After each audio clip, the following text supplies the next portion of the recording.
10 நிமிஷத்துக்கு க்ளோஸ் பண்ணிடுங்க. இங்கே பாருங்க. அதே வா, என்ன கணக்கா அந்த கலரை பாருங்க, இப்படி இருக்கணும்.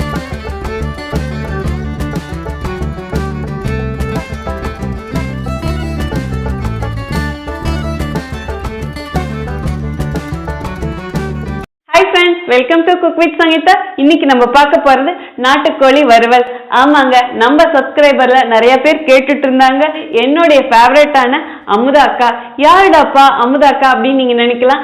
நம்ம குக் வித் சங்கீதா ஃபேமிலியை தொடர்ந்து ஃபாலோ பண்றவங்க தான். அவங்களுக்காகவும் உங்களுக்காகவும் இந்த நாட்டுக்கோழி வறுவலை அப்படியே நல்லா ஸ்பைசியாகவும் டேஸ்டியாகவும் செஞ்சு காட்ட போறேன். இதை நாட்டுக்கோழி வறுவல்னு சொல்லலாம், ஃப்ரைன்னு சொல்லலாம், கிரேவின்னு சொல்லலாம். ஸோ அவ்வளோ சுவையா இருக்கும். ரொம்ப கம்மியான மசாலா வச்சு செஞ்சு காட்ட போறேன். இந்த தீபாவளிக்கு யாரெல்லாம் நாட்டுக்கோழி செய்யணும்னு நினைக்கிறீங்களோ கண்டிப்பா இதே மாதிரியே செஞ்சு பாருங்க, அவ்வளோ சுவையா இருக்கும். நிறைய பேர் தீபாவளி அன்னைக்கு இட்லி செஞ்சு கறி செய்வீங்க. எங்க வீட்லயும் அந்த பழக்கம் இருக்கு. நீங்க அந்த மாதிரி ட்ரை பண்ணணும்னு நினைச்சா இட்லிக்கு இந்த நாட்டுக்கோழி வறுவலை நான் செய்யற இதே மெத்தட்லயே செஞ்சு பாருங்க. இன்னைக்கு நான் இது குக்கர்ல வச்சு செஞ்சு காட்ட போறது கிடையாது, டைரக்டா பாத்திரத்துல வச்சுதான் செய்ய போறேன். பயங்கர டேஸ்டா இருக்கும். நம்ம சேனலை யாரெல்லாம் இன்னும் சப்ஸ்கிரைப் பண்ணலையா சப்ஸ்கிரைப் பண்ணுங்க ப்ளீஸ். கீழே இருக்கிற பெல் பட்டனை மறக்காம ஆள் கொடுங்க, அப்பதான் நான் போற வீடியோ உங்களுக்கு உடனே வரும். வாங்க இப்ப எப்படி செய்யறதுன்னு பார்க்கலாம். நாட்டுக்கோழி வறுவல் செய்யறதுக்கு ஸ்டவ் ஆன் பண்ணி ஒரு கடாய் வச்சுட்டேன். இப்போ தேவையான அளவு எண்ணெய் ஊற்றிக்கலாம்.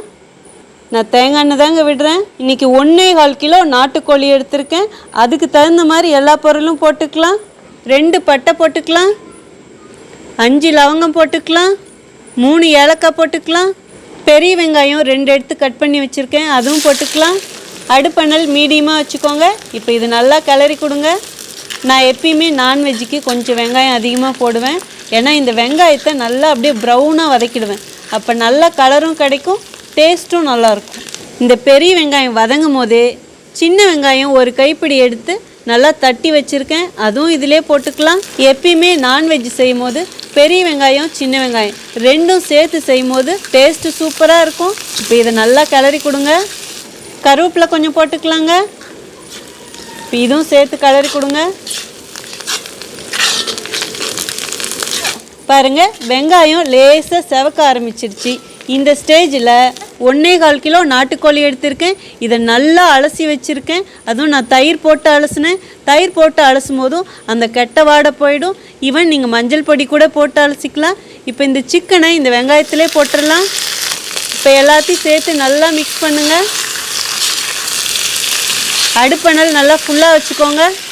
பாருங்கள், சிக்கன் வதங்கிட்டு இருக்கும் போதே 1 டீஸ்பூன் மஞ்சள் பொடி போட்டுக்கலாம்.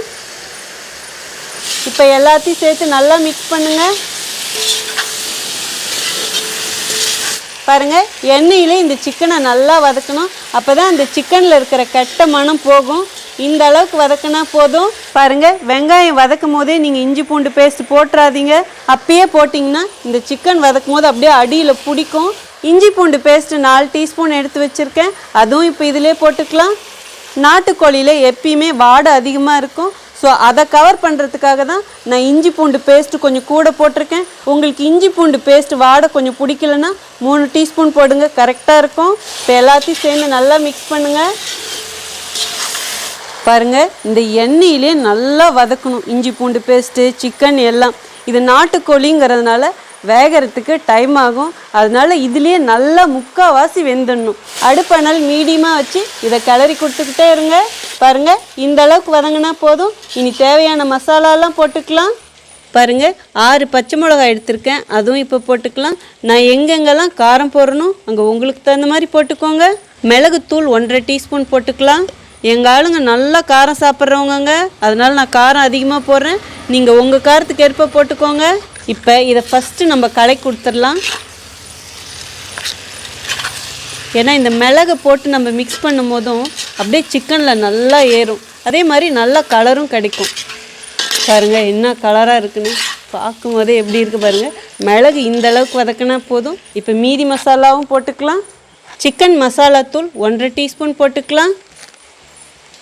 வெறும் மிளகா பொடி 1 டீஸ்பூன் போட்டுக்கலாம். 3 டீஸ்பூன் மல்லிப்பொடி போட்டுக்கலாம். கல் உப்பு தேவையான அளவு போட்டுக்கலாம். இப்போ எல்லாத்தையும் சேர்த்து நல்லா கிளறி கொடுங்க. இந்த மசாலாலாம் நல்லா அப்படியே பச்சை மணம் போகிற வரைக்கும் ஒரு 4 நிமிஷத்துக்கு குறைஞ்ச அனலில் அப்படியே நல்லா கிளறி கொடுங்க. பாருங்கள், இந்த அளவுக்கு வதக்கினா போதும். பழமாக 3 தக்காளி கட் பண்ணி வச்சுருக்கேன், அதுவும் இதிலே போட்டுக்கலாம். தக்காளி ஃபஸ்ட்டே போட்டிங்கன்னா சிக்கன் வேகாது, அதனால் இந்த மாதிரி நல்லா வதக்கிட்டு லாஸ்ட்டாக தக்காளி போடுங்க. இப்போ இந்த தக்காளி சிக்கனோடு சேர்த்து நல்லா கிளறி கொடுங்க. இப்போ அடுப்பை நல்லா குறைச்சி வச்சுட்டு 4 நிமிஷத்துக்கு அப்படியே வேக விடுங்க. பாருங்கள், இந்த அளவுக்கு வதங்கினா போதும். இனிமேல் நம்ம கொஞ்சம் தண்ணி ஊற்றிக்கலாம். இந்த சிக்கன் முழுகிற அளவுக்கு தண்ணி ஊற்றிக்கலாம், ஏன்னா இது நாட்டுக்கோழி, வேகிறதுக்கு டைம் ஆகும். இப்போ நல்லா மிக்ஸ் பண்ணி கொடுங்க. நல்லா கிளறி கொடுத்துட்டு உப்பு காரம் எல்லாம் கரெக்டாக இருக்கான்னு பாருங்கள். உங்களுக்கு தகுந்த மாதிரி அட்ஜஸ்ட் பண்ணிக்கோங்க. இப்போ இது நல்லா ஒரு கொதி வரட்டுங்க. பாருங்கள், நல்லா கொதி வருது. இப்போ ஒரு கிளறி கொடுங்க.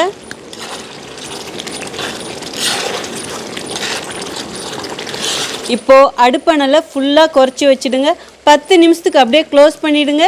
இடையில எடுத்து கிளறி கொடுங்க. பாருங்கள், நான் இடையில எடுத்து இதே மாதிரி கிளறி கொடுத்துக்கிட்டே இருந்தேன். எந்த அளவுக்கு சுண்டி இருக்கு பாருங்கள். கலரே அப்படியே டார்க் பிளாக் கலராக இருக்குது. அதுக்கு மெயின் காரணம் பெப்பர். இன்னொரு காரணம் பார்த்திங்கன்னா இரும்பு கடாயில் செஞ்சிங்கன்னா இந்த மாதிரி நல்ல கலர் கிடைக்கும். இப்போ சிக்கன் வெந்துக்குச்சான்னு பாருங்கள். இந்த அளவே உங்களுக்கு திக்னஸ் போதுன்னா இப்போயே நீங்கள் ஆஃப் பண்ணிடலாம். நான் இன்னும் கொஞ்சம் ட்ரையாக விடுறேன். ஆஹா, பாருங்கள், கலரை பாருங்கள், சும்மா ஜம்முன்னு நிற்குது.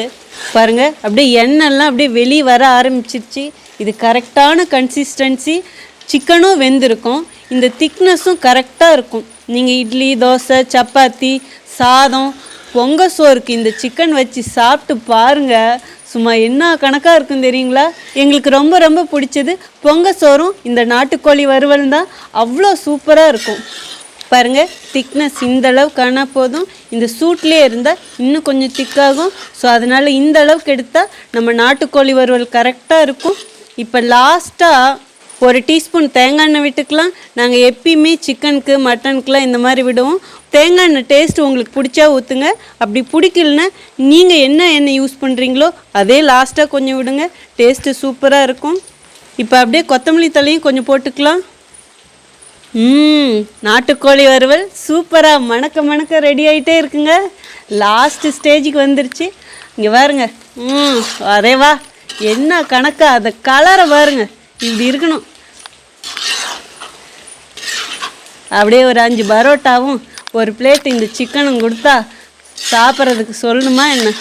கொத்தமல்லி தழை போட்டதுக்கப்புறம் எல்லாத்தையும் சேர்த்து அப்படியே ஒரு கிளறி கொடுங்க. இப்போ ஸ்டவ் ஆஃப் பண்ணிடலாம். அவ்வளோதாங்க, சூப்பராக மணக்க நம்ம நாட்டுக்கோழி வறுவல் ரெடி ஆயிடுச்சு. வாங்க இப்போ எப்படி இருக்குன்னு சாப்பிட்டு பார்த்துருவோம். நாட்டுக்கோழி வறுவல்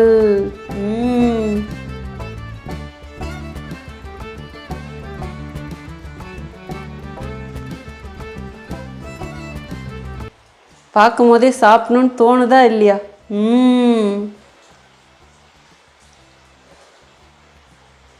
சூப்பராக நம்ம நாட்டுக்கோழி வறுவல் ரெடி ஆயிடுச்சு. பாருங்கள், சும்மா ஜோராக ஜம்முன்னு நிற்கிது. கலர் பாருங்களேன், உங்களுக்கு கேமரா வெளிச்சத்தில் எப்படி தெரியுதுன்னு தெரில, பயங்கர டார்க் கலராக இருக்குது. ஆஹா, பார்க்கவே அப்படியே கண்கொள்ளா காட்சியாக இருக்குது. சொல்லணுமா என்ன சாப்பிட்றதுக்கு? சாப்பிட்டு பார்த்துருவோம். இப்போ எந்த பீஸ் எடுக்கிறதுன்னு தெரியாமல் நான் முழிச்சிட்ருக்கேன். ஒன்று எடுப்போம். ஆக்சுவலாக பார்த்தீங்கன்னா இப்போ நல்ல மழை, நைட்டு இப்போ 10 o'clock. இன்றைக்கி நான் முறுக்கு ரெசிபி செஞ்சேன், அதே மாதிரி தேங்காய் மிட்டாய் செஞ்சேன். இன்றைக்கி இது 3வது ரெசிபி. சாதம் வச்சு சாப்பிட்ற அளவுக்கு என் வயிறு ஃப்ரீயாக இல்லை. ஸோ சிக்கன் மட்டும் நான் டேஸ்ட் பண்ணி காட்டிடுறேன். எனக்கு அப்படியே செம்மையாக வச்சு வருது. சாப்பிட்டு பார்த்துருவோம். நாட்டுக்கோழி வறுவல் சும்மாவா, சங்கீதா ஸ்டைல். சாப்பிட்டு பார்த்துருவோம். வா, இங்கே உள்ளே பாருங்க, அப்படியே கடிச்சோன்னு அப்படியே எப்படி வந்திருக்குன்னு. இங்கே பாருங்க, மசாலா இங்கே பாருங்க, ஆஹா எப்படி வெந்திருக்கு, அப்படியே கரெக்டாக இருக்குது, சூப்பராக இருக்குது, சான்ஸே இல்லை. இந்த மசாலா இருக்குங்களே பர்ஃபெக்டாக இருக்குது, செம்மையாக இருங்க. ஆக்சுவலாக நான் சாப்பிட வேணான்னு நினச்சேன், பட் ஒரு பீஸ் சாப்பிட்டோன்னே இன்றைக்கி சாப்பிட்ணுன்னு தோன்றுச்சு. ஆக்சுவலாக ஒயிட் ரைஸ் வச்சுருக்கேன், பேசாமல் சாதமும் போட்டு சிக்கனும் போட்டு சாப்பிட்டு காமிச்சிருக்கலான்னு தோணுது. பரவாயில்ல, நைட்டு இவ்வளோ ஹெவியாக சாப்பிட வேணாம். இந்த சிக்கனை அப்படியே எடுத்து வச்சு நாளைக்கு சாப்பிட்டா இன்னும் சுவை கூடுதலாக இருக்கும். செம்மையாக இருங்க. நாட்டுக்கோழி தான். சூப்பராக இருங்க. எனக்கு சாப்பிட்டுட்டே இருக்கணும்னு தான் தோணுது. இந்த சிக்கனில் மசாலா அப்படியே கோட்டாயிருக்கு பாருங்கள், எப்படி இருக்குன்னு பாருங்கள். இந்த சிக்கனில் அப்படியே மசாலா கோட்டாயிருக்கு பாருங்கள், அப்படி இருக்குது பார்க்கும்போதே. டேஸ்ட்டு செம்மையாக இருக்குங்க. நம்ம ரொம்ப தண்ணி ஊற்றலை, ஃபஸ்ட்டு கொஞ்சம் தண்ணி ஊற்றி வேக வச்சோம் பார்த்திங்களா, அதுதான். அதுலேயே நல்லா சுண்டி வெந்துட்டு அப்படியே மசாலாலாம் ஃபுல்லாக இந்த சிக்கனில் கோட்டாயிடுச்சு. நான் சொன்ன மாதிரி செய்யுங்க. அதாவது வெங்காயம் போட்டதுக்கப்புறம் இந்த சிக்கனையும் போட்டு நல்லா வதக்கணும். அப்போ தான் அந்த நாட்டுக்கோழியில் இருக்கிற ஸ்மெல் போகும். இதே மாதிரி செஞ்சு சாப்பிட்டு பாருங்கள், செம்மையாக இருக்கும். பரோட்டாவோடு சாப்பிட்லாம், நான், இட்லி, தோசை இப்படி அடிக்கிட்டே போகலாம். சாதத்துக்கும் நல்லாயிருக்கும்.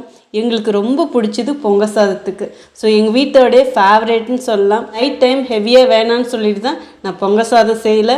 நீங்கள் இதே மாதிரி செஞ்சுட்டு பச்சரிசி பொங்கல் சாதம் இருக்கும் இல்லைங்களா, அதை பொங்கி சாப்பிட்டு பாருங்கள், அவ்வளோ ருசியாக இருக்கும். நான் என்ன அளவுகள் போட்டனோ அப்படியே போடுங்க, கரெக்டாக இருக்கும். இஞ்சி பூண்டு பேஸ்ட்லாம் நான் உங்ககிட்ட சொன்னதான் கொஞ்சம் கூட போட்டிருப்பேன். நாட்டுக்கோழியை பொறுத்த வரைக்கும் கொஞ்சம் மசாலா கூட இருந்தால் தான் டேஸ்ட் நல்லாயிருக்கும்.